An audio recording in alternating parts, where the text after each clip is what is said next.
Lawsuits were happening, and by 1994, all of the sawmills shut down. Since the 90s, these communities have been struggling to reorganize themselves in a new and different relationship with the land.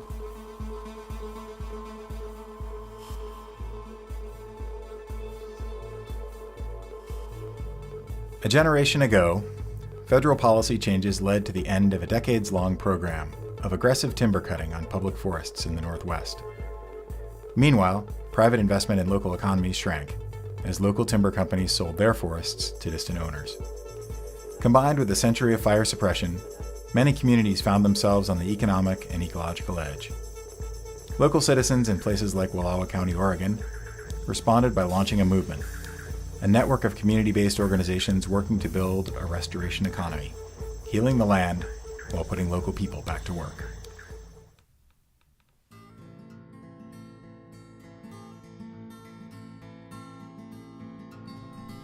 Wallawa County is in far northeast Oregon, a place of stunning beauty and remoteness that draws summer tourists and second homeowners.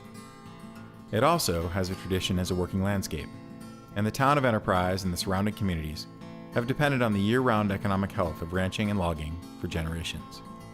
Wallawa Resources began in the back room of a bakery in 1996 in response to a crisis. Changing federal land management priorities and lawsuits shut down public land logging in the county, and within a short period of time, the mills closed.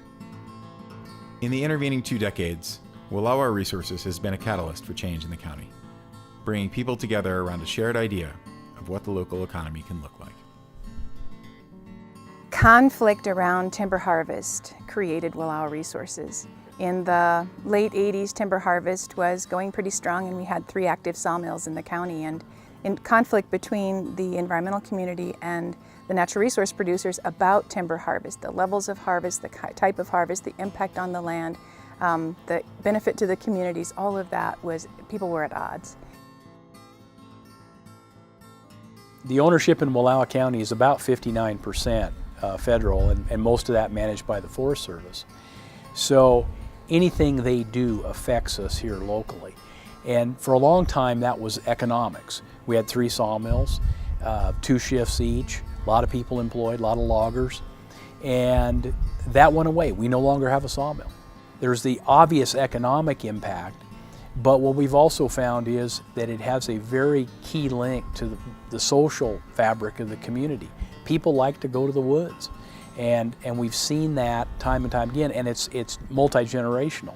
And it's not so much that I think that we're afraid of the change or afraid of the future, as it is we really kind of like our past. We started with very small projects, like most small CBOs do. I think our budget at that time was less than $100,000, and we had 2.5 staff. And we picked some aspen restoration work, some wetland restoration work, and put people to work doing things that they know how to do well. And then we worked with the county and the county's Natural Resource Advisory Committee to be one of the first stewardship pilots in the country.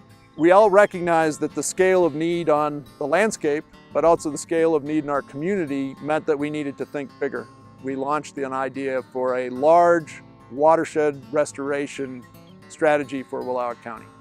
We took a 178,000-acre watershed, divided into working groups to look at the forest conditions, the range conditions, the aquatic conditions.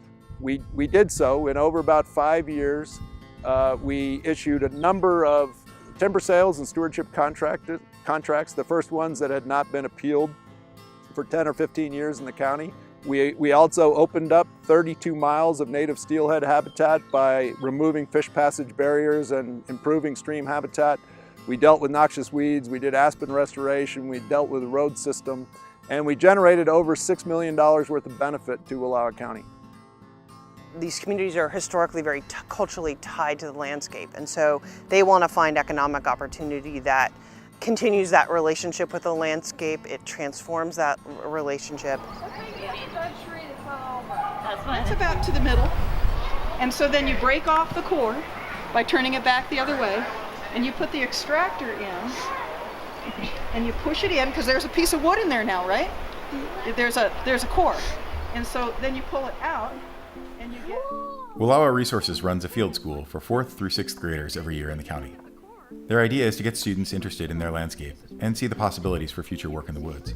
Their hope is that some of the students remain connected to this place and someday contribute to the local resource economy.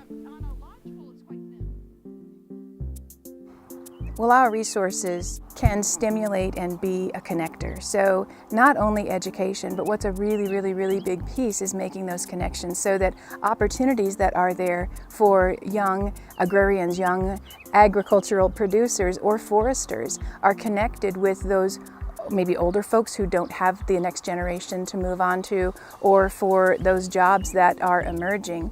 The challenge of workforce development is real. It's that the population that's actively engaged in forestry, everything from forest land ownership to forest management, and also in the mills, is similar to the population in agriculture. Both populations are aging, and there was a period of time during the 90s and 2000s where natural resource industries were described broadly by the public and by economic planners as dead industries.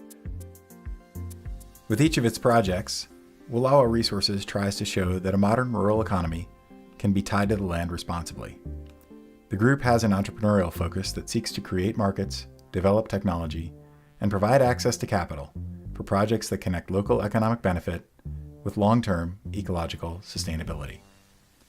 In the past 2 decades, the group has taken on projects in biomass and renewable energy, modernizing irrigation systems, and campground maintenance. In order for this vision for rural communities to succeed around a stewardship economy, it's really important we figure out a way to unite urban and rural with a new vision for federal land management that is holistic, that advances our health of our federal landscapes, but also the health of these rural communities.